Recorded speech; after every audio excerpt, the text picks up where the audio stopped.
화학, 철강, 유통, 건설 이쪽이 또 좋아졌던 이유 중에 하나가 각 섹터별로 또 내러티브가 있어요. 올라갈 만한. 그리고 또 베센트 같은 경우는 월스트리트는 니네가 알아서 잘하니까 나는 메인 스트리트에 집중할 거야. 이 얘기는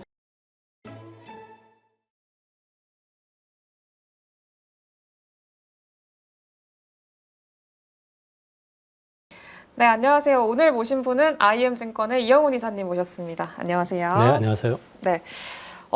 최근 증시 흐름 조금 어수선하다고 느끼시는 분들도 계실 거고 좀 감을 못 잡겠다라고 하시는 분들도 꽤 계시거든요. 최근에 증시 흐름에 대한 좀 평가를 해주신다면요? 뭐 감 못 잡는 건 저도 마찬가지인데요.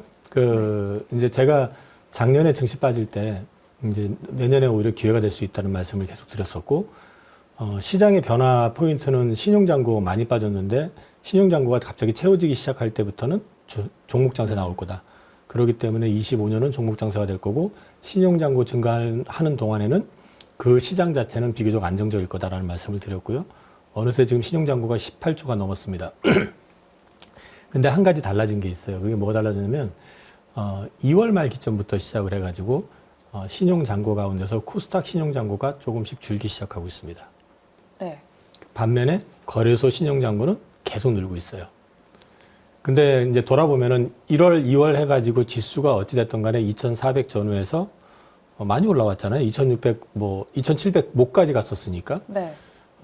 조정을 받을 때가 됐죠. 비장은 버벅거리고 앉아 있었는데 우리는 특별히 외국인 수급 없이 올라갔던 거기 때문에 그러던 차에 이제 한 방 얻어맞았는데 그 얻어맞는 시점 전후에서 보면은 뭐가 이제 변화가 있기 시작했냐면은 시장에서는 먼저 3월을 이제 바라보는 시각에서 미증시가 급락을 했었죠. 엔비디아 때문에. 야, 좀 쉽지 않겠구나. 반도체 때문에. 두 번째, 미국이 셧다운이 아마 다음 주인가 다다음 주에 예정이 돼 있을 거예요. 이대로 가면. 네. 샷다운 리스크가 발생이 될 수 있겠다. 그 다음에 세 번째는 관세 가지고 3월 4일부터 원래 캐나다, 멕시코 부과한다고 했었잖아요. 할 것 같은 분위기 계속 연출했으니까 관세 노이즈 계속 될 것 같네. 이런 불안감, 정치적인 어떤 리스크, 관세 노이즈 이런 것들을 보게 되면은 결국은 그동안에 이 숫자보다는 내러티브에 의해 가지고 상승을 했었던 그 주 섹터가 이제 꿈을 먹는 섹터라고 꿈을 구체화하는 바이오 섹터라든지 그 다음에 실적은 그 업황이 턴한 것도 아닌데 이구안신 얘기 나오고 막 이러면서 이구안신하고 사실은 소부장 쪽하고는 큰 관련이 없는데 이구안신을 통해서 소진이 되고 재고가 다시 쌓이면서 좋아지는 게 나와야지 소부장 쪽으로 좋아지는 거잖아요. 근데 네. 먼저 선제적으로 그쪽이 기대감을 갖고 올랐었잖아요. 근데 이제 그런 부분들을 갖다가 전부 팔아버리고 시장에서는 이제 월 말 기준으로 해가지고 소위 말해가지고 공매도 재개를 염두에 둔다 그러면 롱숏 포지션에 대한 얘기도 잠깐 있었잖아요. 그 관점에서 봤을 때 롱이 될 수 있는 건 뭐겠느냐. 결국은 주가가 널브러져 있고 버려져 있는 섹터들. 아무도 관심 안 가진. 그러니까 사실 1조 대의 적자를 내고도 분기 갑자기 주가 급하게 올라갔던 현대건설도 있었고요. 네. 이마트 역시 손실 엄청나게 내놨는데 그때부터 주가 오르기 시작했죠. 그럼 뭐냐면은 다 포기하고 있었던 주식들이잖아요. 롯데케미칼 뭐 아무도 안 쳐다보는 그런데 어느새 지금 30% 이상이 올라왔잖아요. 네. 이런 쪽으로 자산주 쪽으로 해가지고 롱이 붙기 시작을 한 거죠.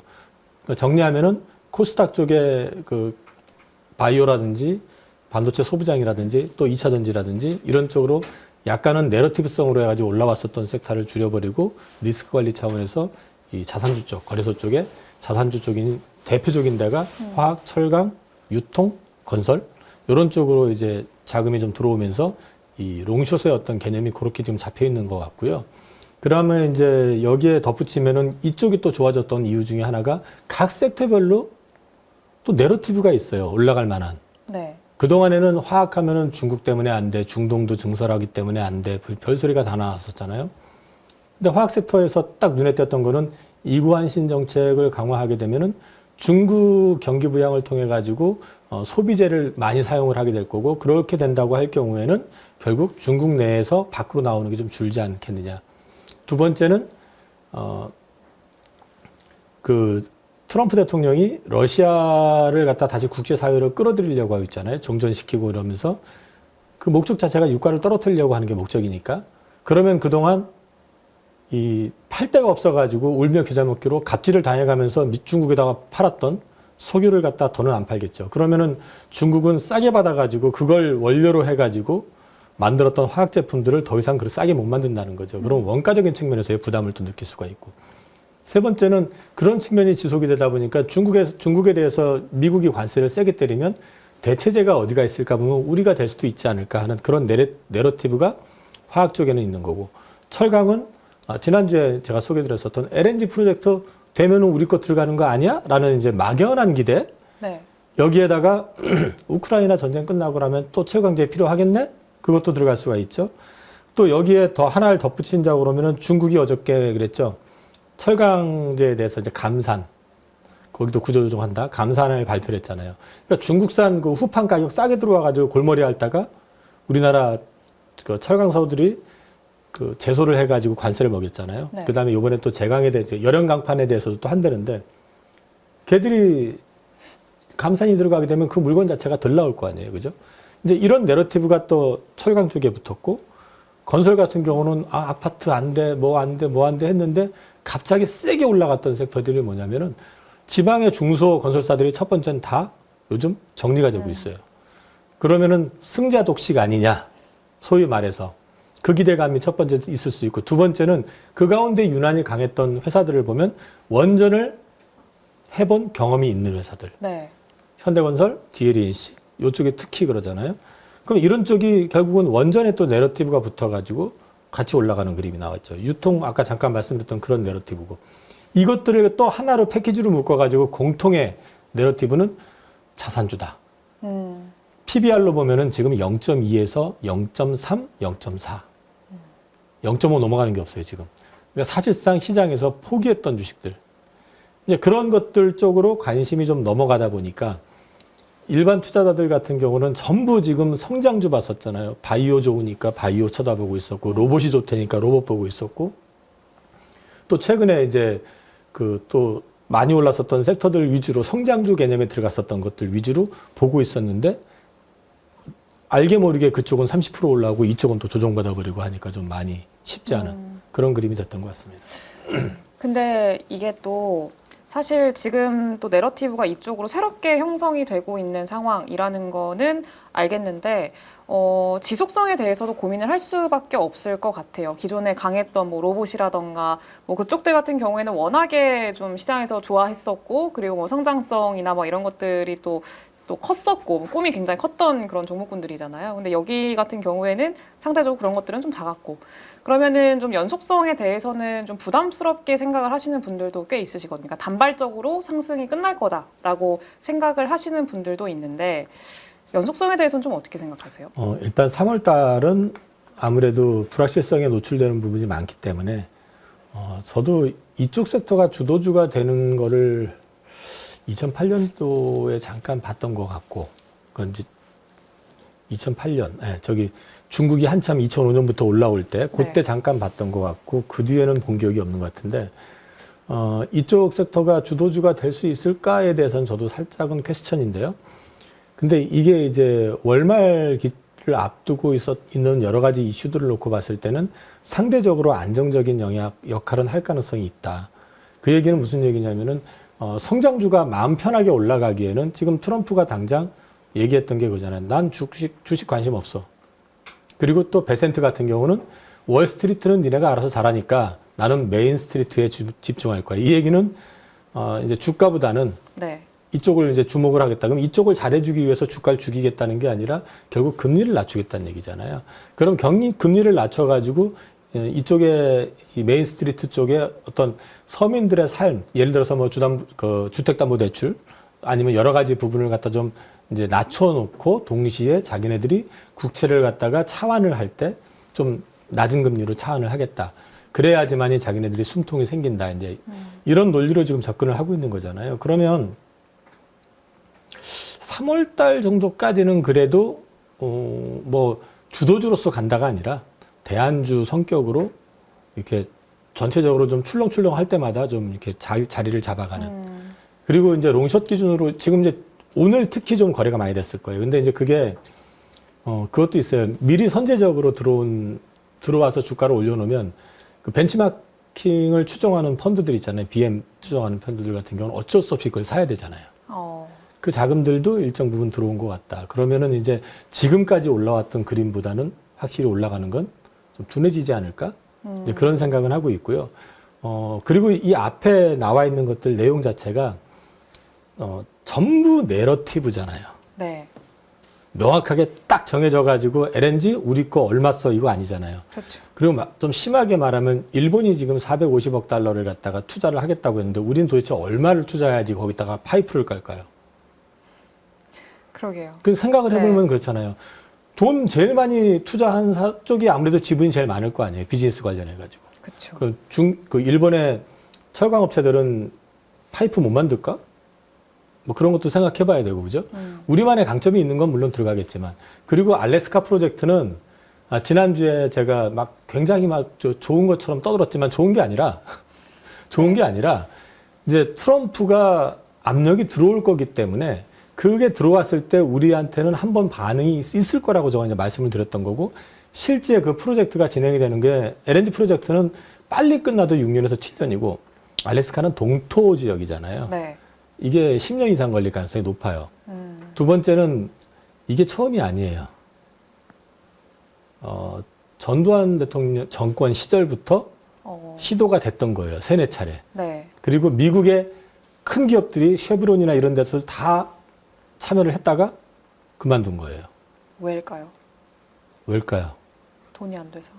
당연히 돈이 안 되니까 트럼프가 그 리스크를 미국 기업한테 떠안기지 않는 거죠.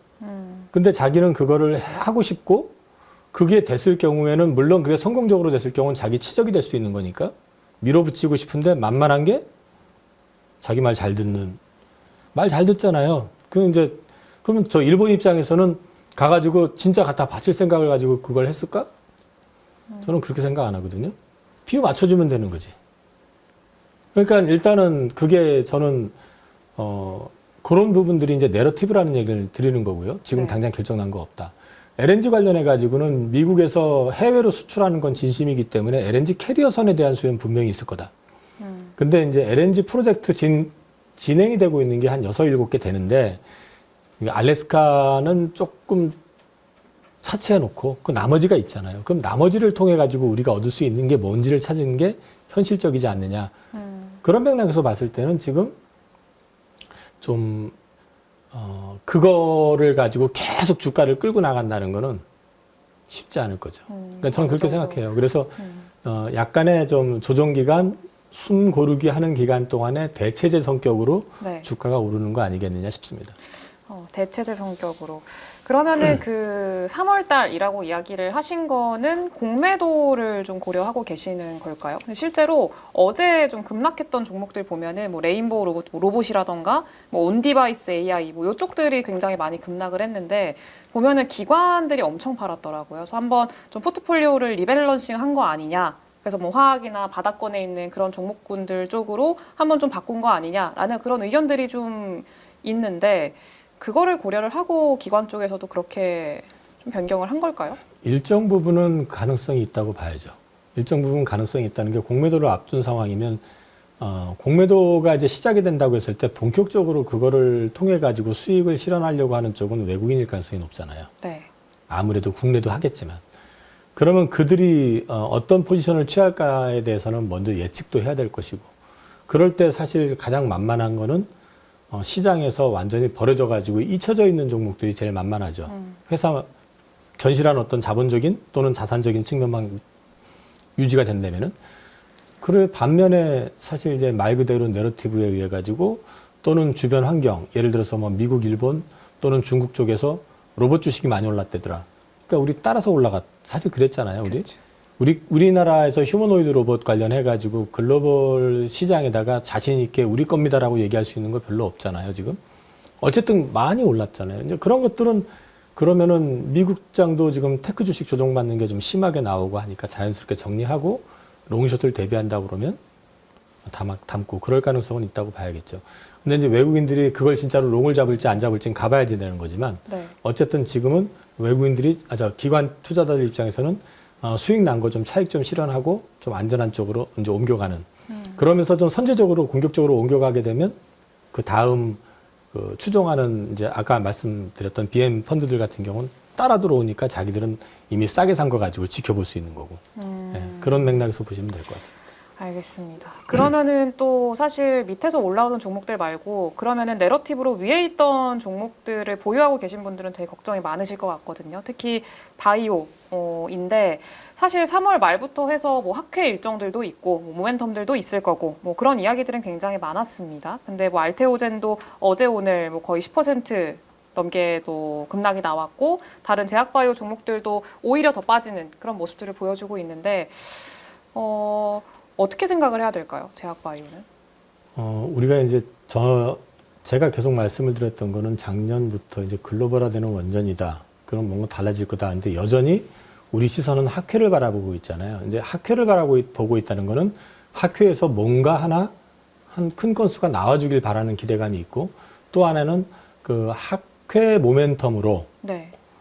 거기 어디가 참여한대더라 그러면 그 주가들 잠깐 오르고 이제 과거에 테마주 형식으로 움직일 때 그 패턴을 지금 기대한 거거든요.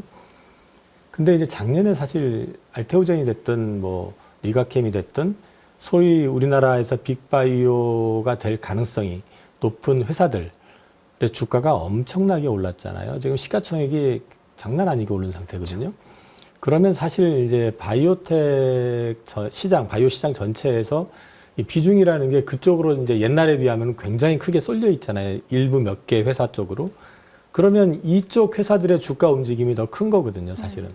그래서 학회에 대한 기대감 이런 거는 생각처럼 크지 않을 수밖에 없다고 저는 계속 생각을 해요. 그래서 학회의 모멘텀, 뭐 예를 들어 가지고 1월 달에 JP 모건 헬스케어가 있고 뭐 페아마케가 있고 그다음에 뭐 AACR인가 뭐 또 있고 그다음에 또 저 넘어가면은 그 아스코 있고 바이오 USA 있고 막 그런 거 옛날에 그런 것까지 다 외워가면서 했었지만 이제 그걸 통해 가지고 우리가 이제 테마주 매매하듯이 하는 것보다는 바이오는 일단 좀 그 회사가 어느 정도 크게 성장이 돼 있고 그다음에 라이센스 아웃과 관련돼 가지고 구체화되고 있는 기업들이 어느 정도 정리가 됐으면 그 회사들하고의 움직임을 따라서 보조를 맞춰서 갈 수 있는 게 사실 더 현실적일 것 같아요.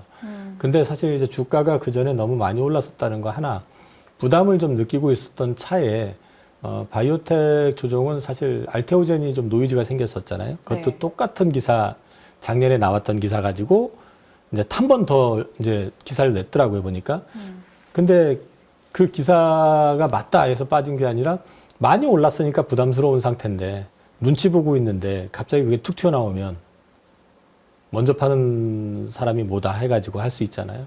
그렇죠. 그러니까 이제 그런 것들이 연계가 되다 보니까 바이오의 소위 큰 회사들이 줄줄이 좀 빠지면서 영향을 받은 것 같고 저는 바이오 투자할 때 여태까지 뭐 학회 이런 거 개념으로 투자해 보질 않았기 때문에 별 반응이 없다라고 주장을 했는데 가만히 보면 반응이 있긴 있었어요. 작년에도 그렇고. 근데 향후에는 그거보다는 좀 바이오 이 큰 회사들 위주의 어떤 흐름이 전체 시장을 좀 좌우하는 패턴은 계속 유지가 될 가능성이 높다. 그리고 라이센스 아웃이 예를 들어 가지고 시가총액 30조 회사가 1조 라이센스 아웃 했다고 해서 얼마나 오르겠어요.